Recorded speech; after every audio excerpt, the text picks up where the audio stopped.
In our last episode, we began the restoration of our 1991 Galant by tearing everything out of the interior, pressure washing the carpet, and cleaning everything that you could see or touch inside this rally-bred classic. While it was a dirty job at times, the hard work paid off and we ended up with an interior that looks absolutely fantastic and will make this car a great place to spend time in. But the cleanup work has just begun, because the outside of the car is still in dire need of attention. From a distance and in the right light, it looks pretty good. But get closer and you'll find some battle scars and lots of heavily oxidized paint.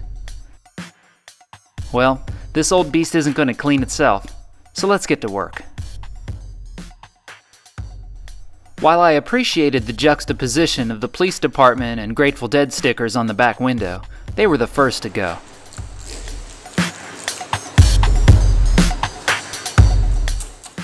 A little glass cleaner and a razor blade made quick work of them.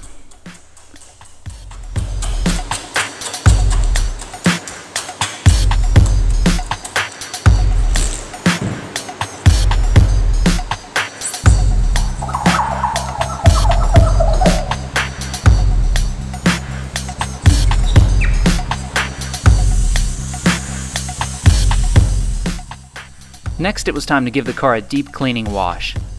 I started with a low-power rinse from my electric pressure washer to cut through the years of caked-on grime that sat on the surface.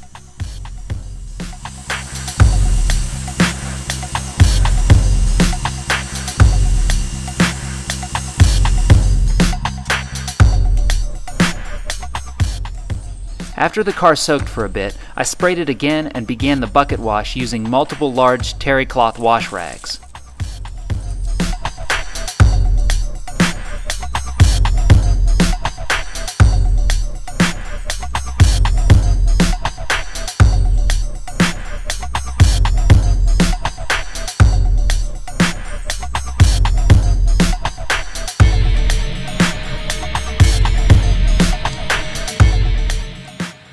Hand washing allows you to really look the car over and make a list of problem areas that will need more attention later on.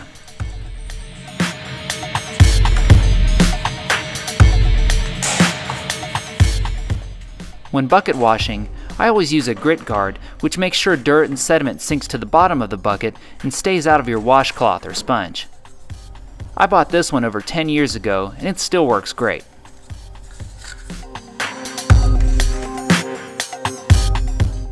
So how oxidized was the paint? Check this out. Paint residue was washing off the car and gathering in puddles on the ground.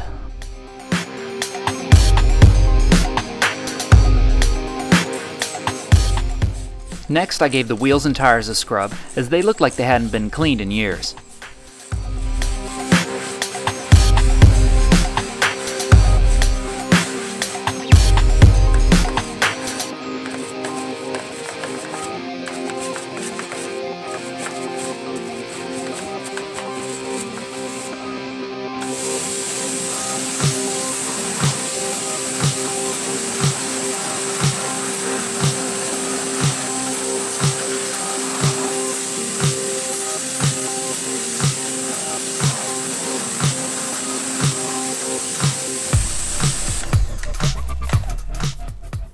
I hoped they would come clean, but they were just too far gone, having been stained badly by years of caked-on brake dust. We'll worry about those later.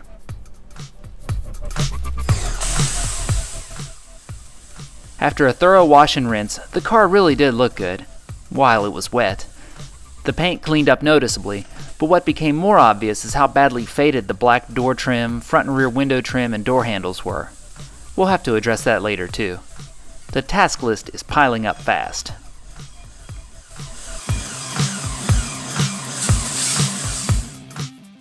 Before I started towel drying, and the car was still soaking wet, I had a moment of much needed motivation. With the water making the car appear kinda shiny and the lighting just right, I saw the potential. There was a great car somewhere under there just waiting to be revealed. That was just the morale booster I needed.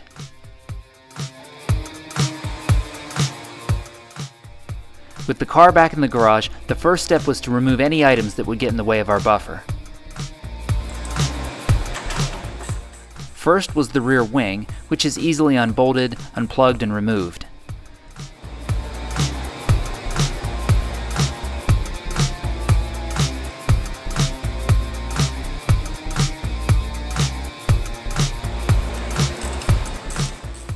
Then I got rid of the front license plate bracket.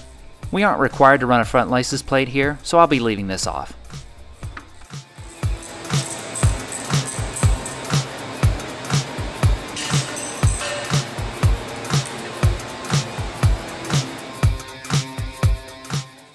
After removing those, I cleaned inside the door frames and all around the doors themselves.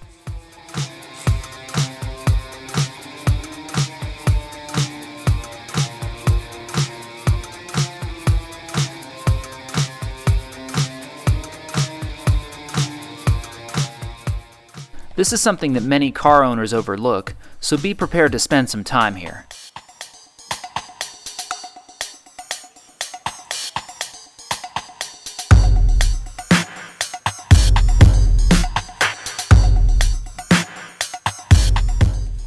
Inspect the rubber door seals while you're at it to make sure they are in good shape.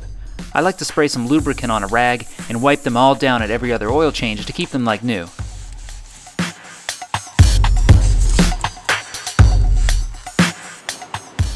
The trunk area was especially dirty. Yuck! With the car washed and dried thoroughly, we can now examine the true condition of the paint. To do this, I turned off the lights and used my super bright LED work light to check out the surface. For comparison's sake, here's how the paint on my Lexus ISF looks under the light. The camera has a hard time focusing on this, but on a car with good shiny paint, you should be able to see a perfect reflection of the work light with little or no scratches, swirls, or other flaws.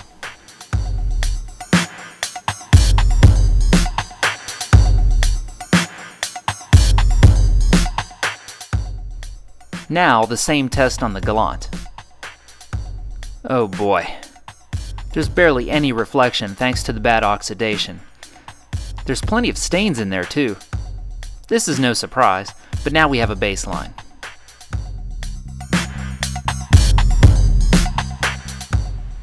To begin restoring our paint, I start by going over the entire car with multiple clay bar treatments.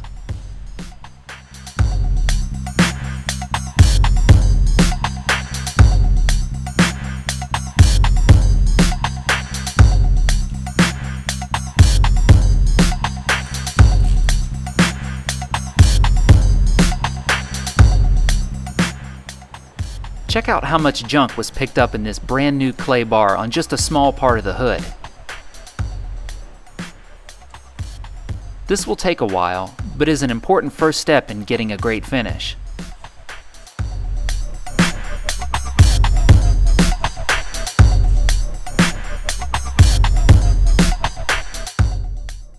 After that, it was time to bring out the buffer and really work that shine out. For this task, I used Meguiar's Ultimate Compound. I've used many professional detailing products for jobs like this in the past and was very pleased with how well this worked. For buffing, I used a terry cloth pad and low RPMs and made sure that I kept the buffer moving at all times, and also kept clean pads on the buffer too.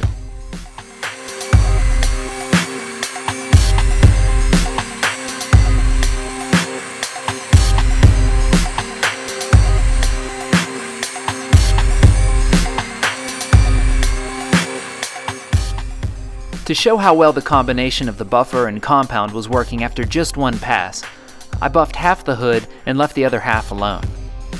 Check out the difference under the light now.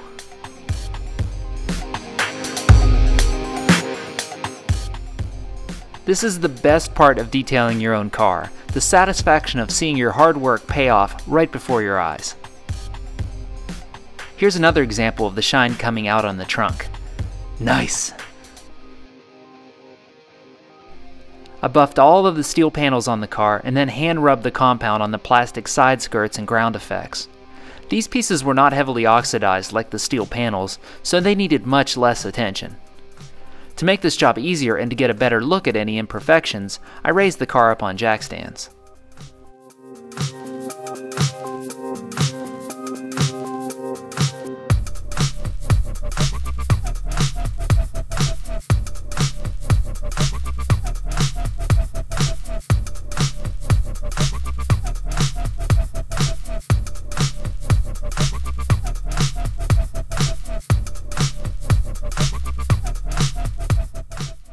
After that, I concentrated on problem areas, like this big biff mark on the back bumper.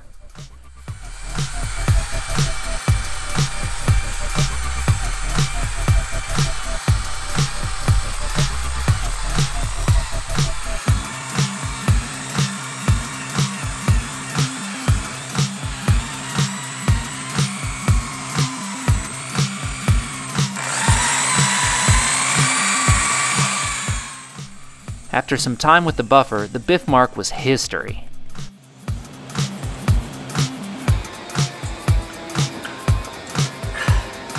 Boom! Woo! Now I could start working on the smaller details, like these awful exhaust tips. Let's see what we can do here.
Buck, buck, booyakasha!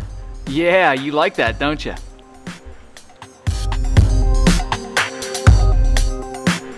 For these nasty old trunk emblems, rather than removing them, I used a variety of tools, like this toothbrush, to get the years of dirt and crusty wax from in between the letters.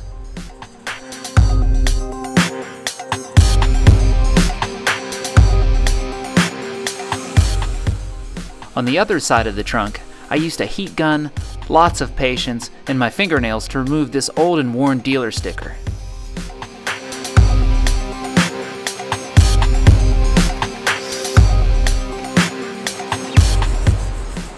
To remove any remaining residue, I used a little compound on a moist washcloth. Now we're having some fun. Voila. Finally, after countless hours, it was time for the 2 final coats of Meguiar's Gold Class Carnauba wax to seal everything up.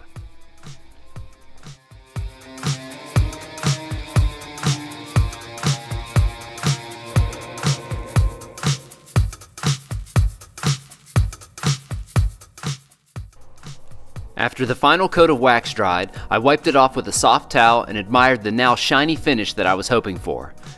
We've already made a huge difference in this car, but there's still plenty of work to do.